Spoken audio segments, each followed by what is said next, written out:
Take a look at some answers to frequently asked questions about the United States Open Championship. How old is the tournament? 123 years.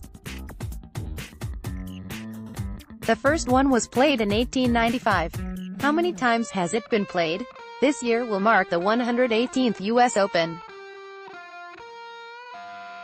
It was not played in 1917 or 1918 because of World War I, nor was it played in 1942-45 because of World War II.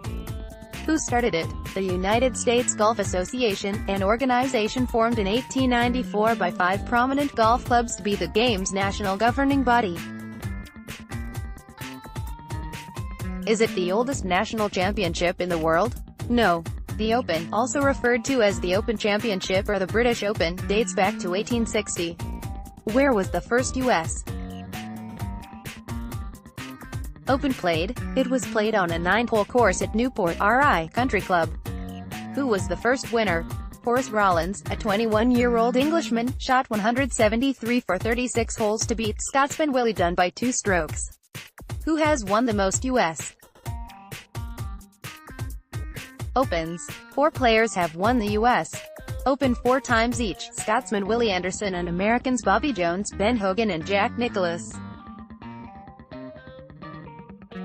Hogan also won the 1942 Hail America Open, which some of his supporters claim should be counted as his 5th U.S.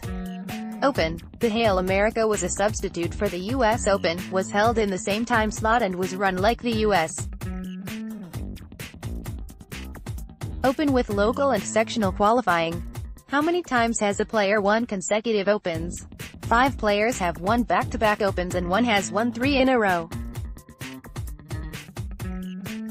Chronologically, they are Scotsman Willie Anderson 1903-05 and Americans John McDermott 1911-12, Bobby Jones 1929-30, Ralph Guldall 1937-38, Ben Hogan 1950-51, and Curtis Strange 1988-89. Who are the most noteworthy players who have not won a U.S. Open? This list would have to start with Sam Snead, whose failure to win a U.S. Open cost him a career Grand Slam. Snead was runner-up in the Open 4 times, in 1937, 1947, 1949 and 1953, but his most painful loss probably came in 1939, when he came to the final hole needing only a par to win, but instead made a triple bogey. As on-course scoreboards did not yet exist, Snead didn't know he needed only a par. A spectator erroneously told him he needed a birdie. Phil Mickelson is also in this category. He has a record 6 runner-up finishes: 1999, 2002, 2004, 2006, 2009, 2013. I often hear the name Francis Ouimet in connection with a U.S. Open. Who was he and why was he important? Ouimet was a 20-year-old former caddy who pulled off one of the biggest upsets in sports history in 1913, beating 2 of the top British professionals in a playoff to win the U.S. Open on his home course, the Country Club in Brookline, Mass. Beyond the magnitude of the upset, Ouimet's win helped open up the game to working-class people. What was the massacre at Winged Foot? U.S. Open courses are typically set up to be very difficult with long, rough and fast greens, but Winged Foot, site of the 1974 Open, took things to a new level. Not one player broke par in the first round, and Hale Irwin's 7/287 score was the second highest U.S. Open winning total since World War II. Many still believe, that the USGA made the course extra difficult in retaliation for Johnny Miller having shot a record 63 the previous year at Oakmont. The phrase, "massacre at Winged Foot," was coined by sports writer Dick Schaap, who used it as the title of a book he wrote about the championship. Which U.S. Opens have been the most memorable? It's all a matter of opinion, of course, but here is our top 20 list. Working backwards in the top 10. 1973, Johnny Miller shoots a record 63 in the final round to win. 91,982, Tom Watson chips in from deep rough on the 71st hole to win at Pebble Beach. 2008, limping on what would turn out to be a broken leg, Tiger Woods edges Rocco Mediate after an 18-hole playoff in one sudden death hole. 71,930, Bobby Jones wins the third leg of a Grand Slam he would soon complete. 62,000, Woods destroys the field by a record 15 shots at Pebble Beach. 51,950, less than a year and a half after a near-fatal car accident, Ben Hogan wins at Merion. 41,966, 7 shots ahead of playing partner Billy Casper at the final turn, Arnold Palmer is caught and loses in an 18-hole playoff. 3-1,913, Francis Ouimet stuns the golf world. 2. 1962, rookie Jack Nicklaus takes it to Palmer in front of Arnie's home crowd at Oakmont. 11,960, 7 shots back after 54 holes, Palmer drives the green on the first hole, a par 4, shoots 65 and wins his first, and only, U.S. How do you get to play in a U.S. Open? There are various categories of exemptions, including winners of the previous 10 U.S. Opens, winners of the other 3 majors for the past 5 years, and the top 60 in the official World Golf Ranking. In addition, local and sectional qualifying is held. Local qualifying is open to any professional and amateurs with up-to-date USGA handicap indexes not exceeding 1.4. In other words, you have to be pretty good just to try to qualify. The USGA also on occasion grants special exemptions to players who have not qualified but are deemed worthy of being in the field. Such exemptions have gone to accomplished veterans such as Arnold Palmer, Tom Watson, Gary Player, Seve Ballesteros and Lee Trevino. How big is the open field? It is 156 players.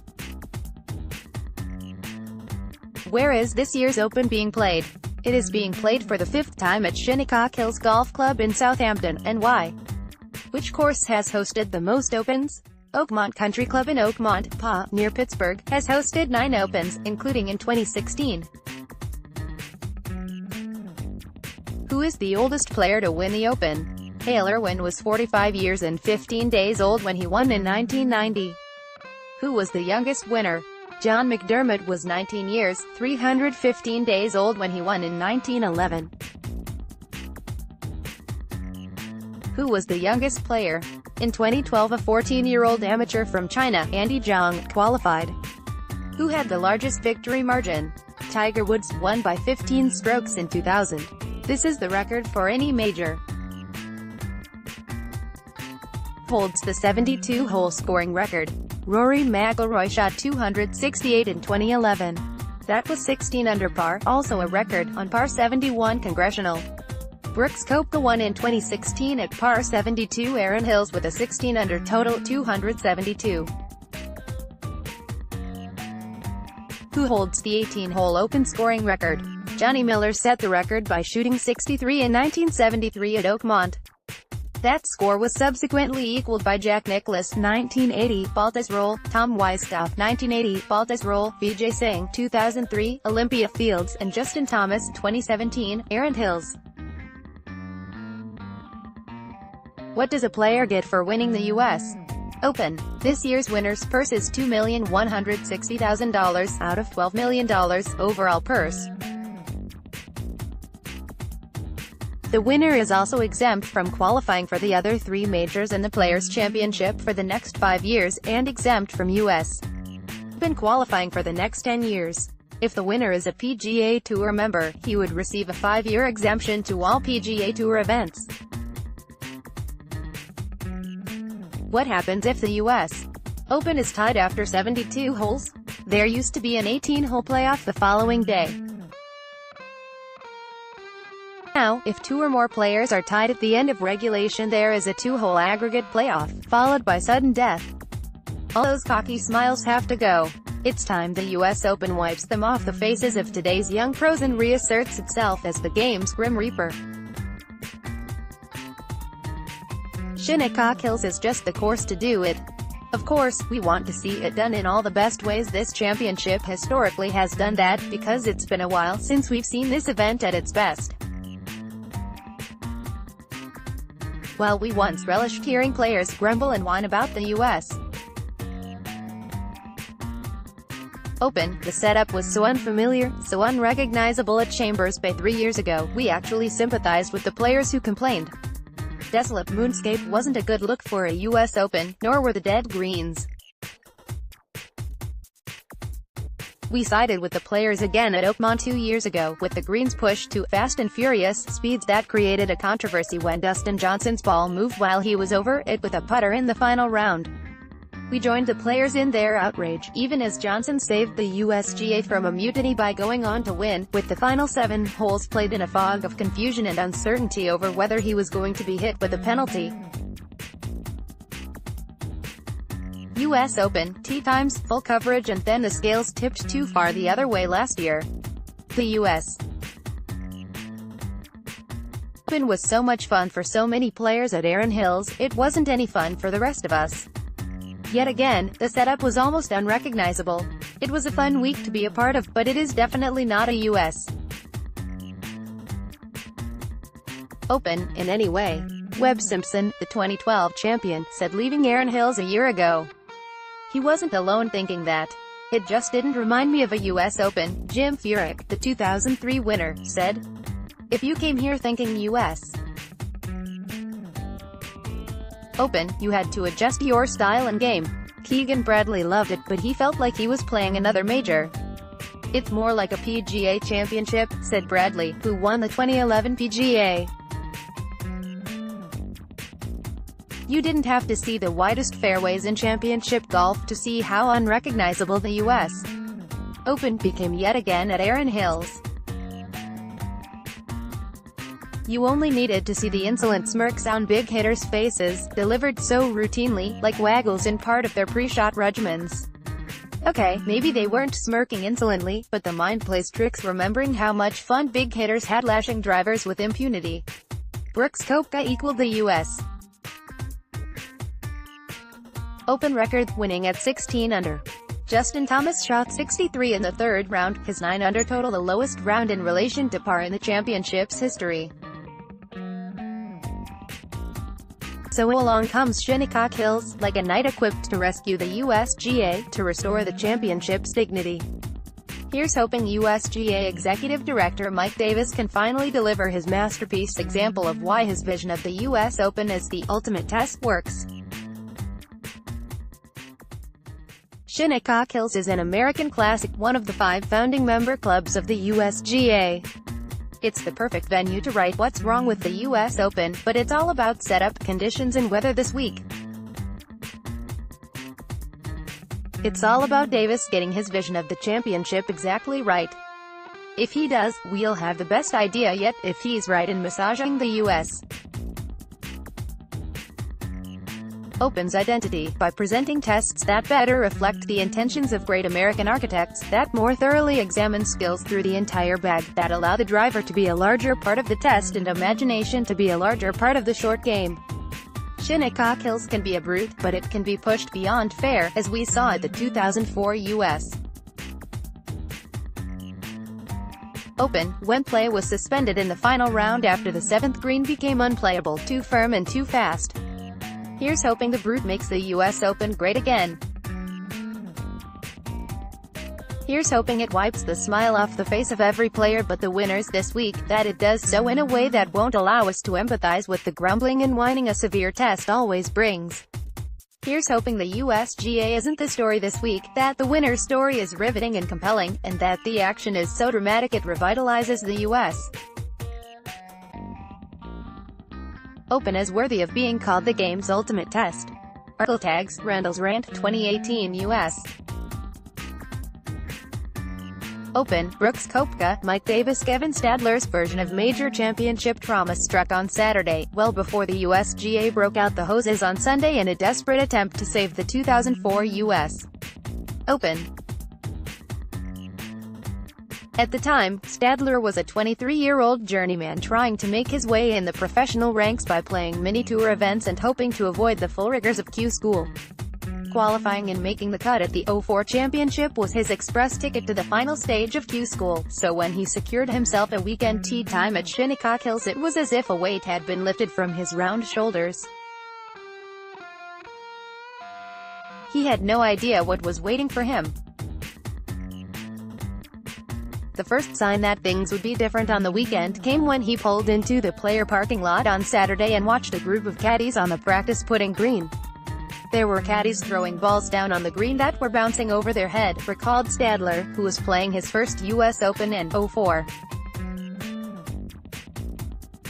To see that so firm, I couldn't comprehend it. Later that afternoon, J.J. Henry was practicing on the same green as a warm, dry wind whistled across the iconic course.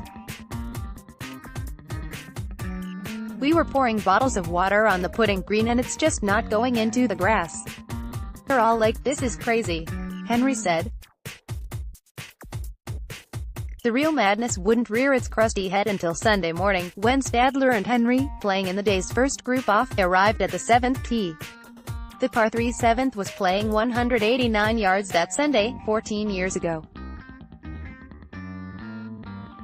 The 7th green had been on the edge all week, according to numerous players who participated, with officials using back, top right hole locations for most of the week to avoid the most severe slopes. On Sunday, however, the pin was placed on the front right section of a green that is shaped to feed tee shots to the back left portion of the putting surface. U.S. Open, tee times, full coverage. Stadler was first to hit at the 7th, a wedge that thumped hard onto the parched putting surface and bounded into a bunker behind the green. Henry's tee shot suffered the same fate.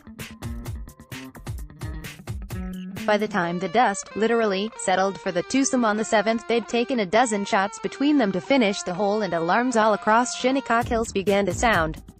"We made a 6, triple bogey, and a 6, and we didn't hit a bad shot, that's what's crazy."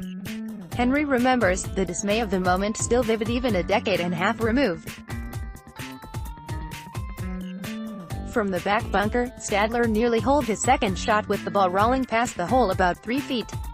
Henry chipped about 12 feet past the hole. Henry's next shot, a putt, would trundle back into the bunker behind the green. "I'm waiting while JJ was playing," Stadler explained. "I was thinking I had a tap-in par and that 3-footer looked like a 20-footer by the time JJ was done." Stadler's par attempt was straightforward, the line just outside the right edge, and for a moment he'd thought he made it. But as his ball inched its way past the hole, it began to pick up speed and wouldn't stop until it rolled back into the bunker.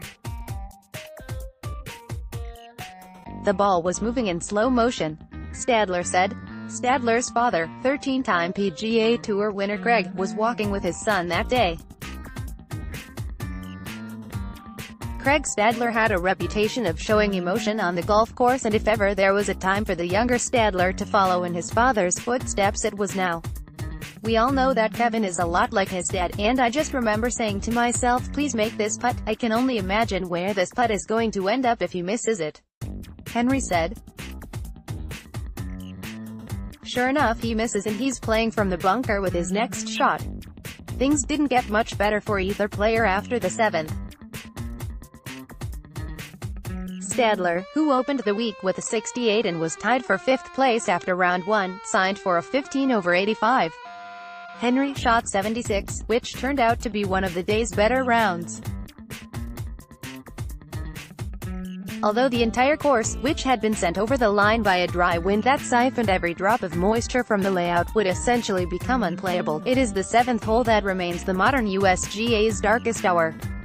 After Stadler and Henry made a mess of the 7th, officials scrambled in an attempt to keep things from truly getting out of hand.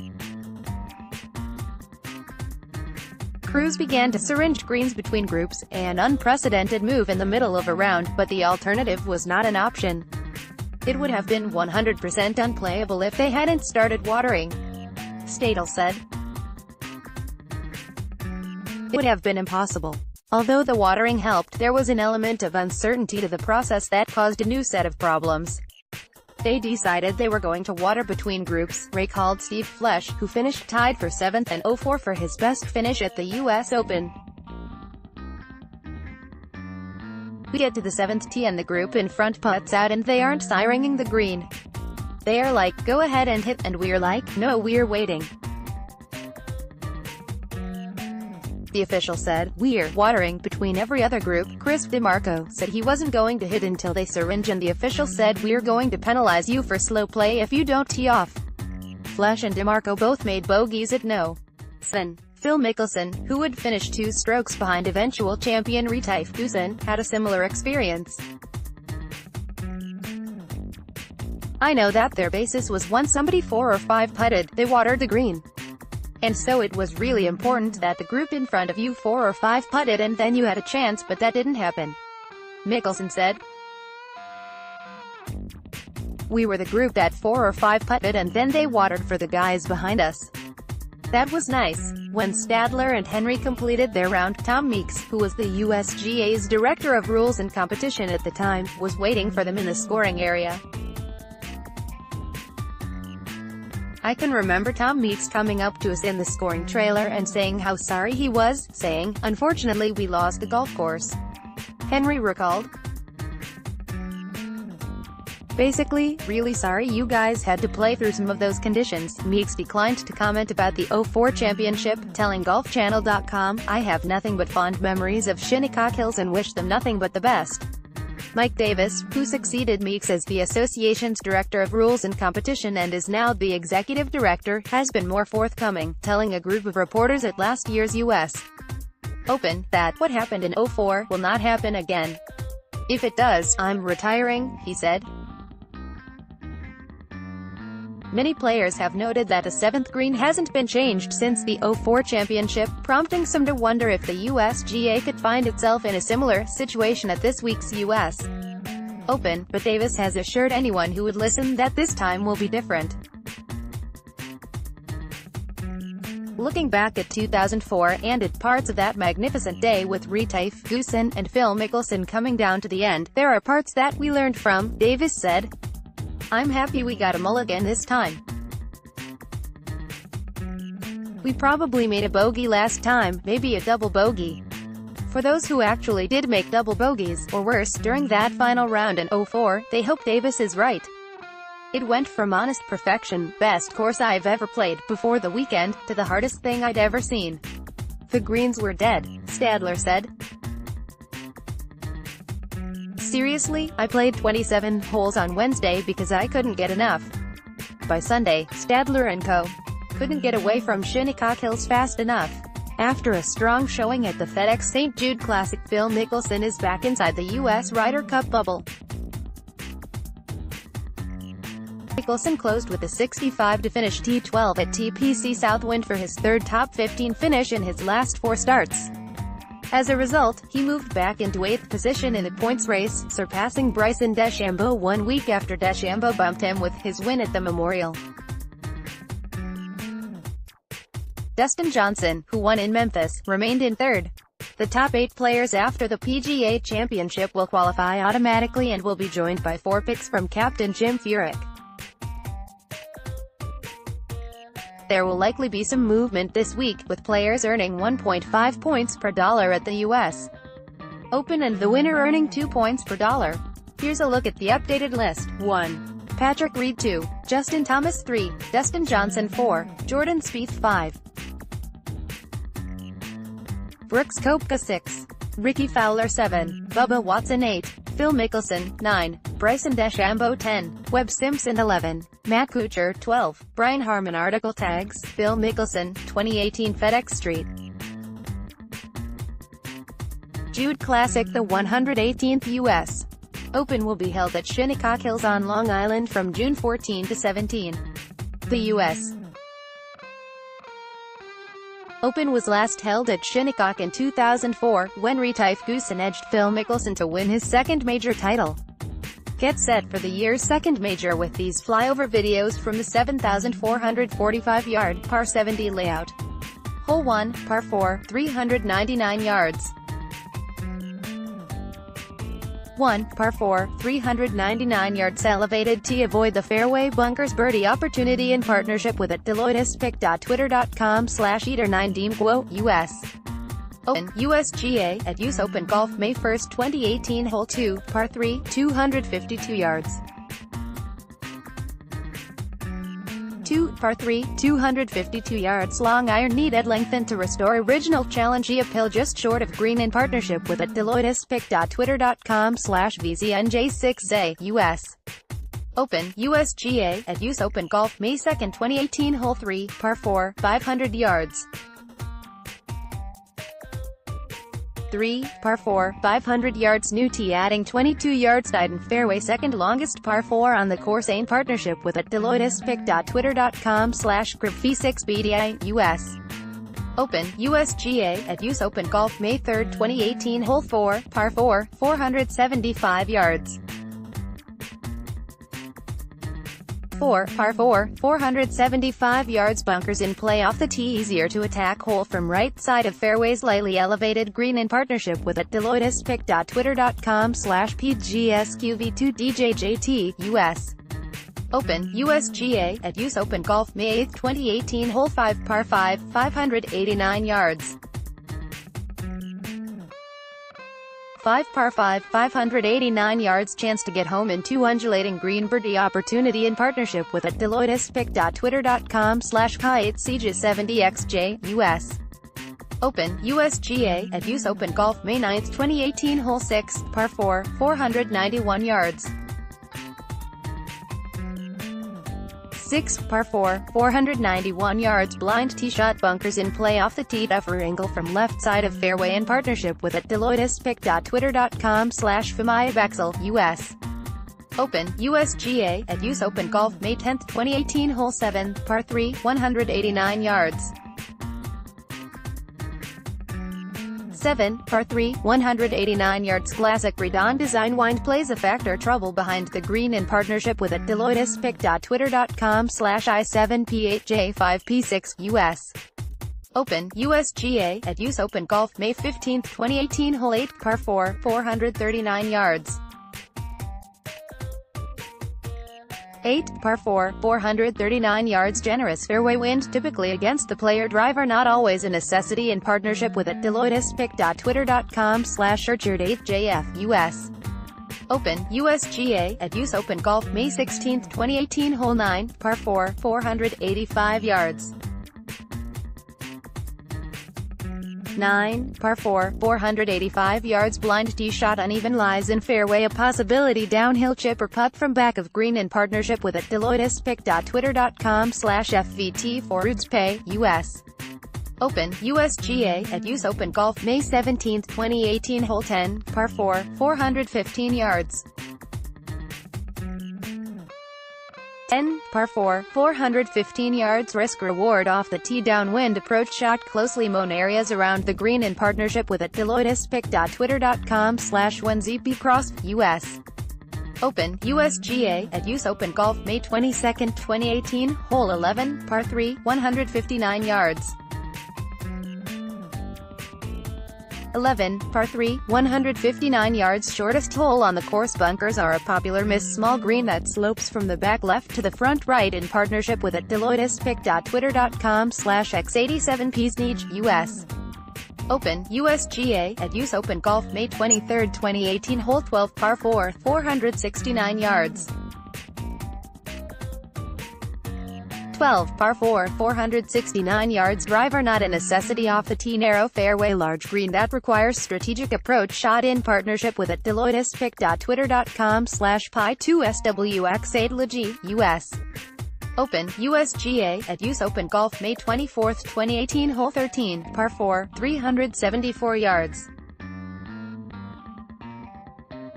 13, par 4, 374 yards. Shortest par 4 on the course. Narrowest fairway on the course. Good tee shot equals birdie opportunity in partnership with at DeloitteSpic.Twitter.com/VJPuck9JKCHA, US Open, USGA, at US Open Golf, May 29, 2018. Hole 14, par 4, 519 yards.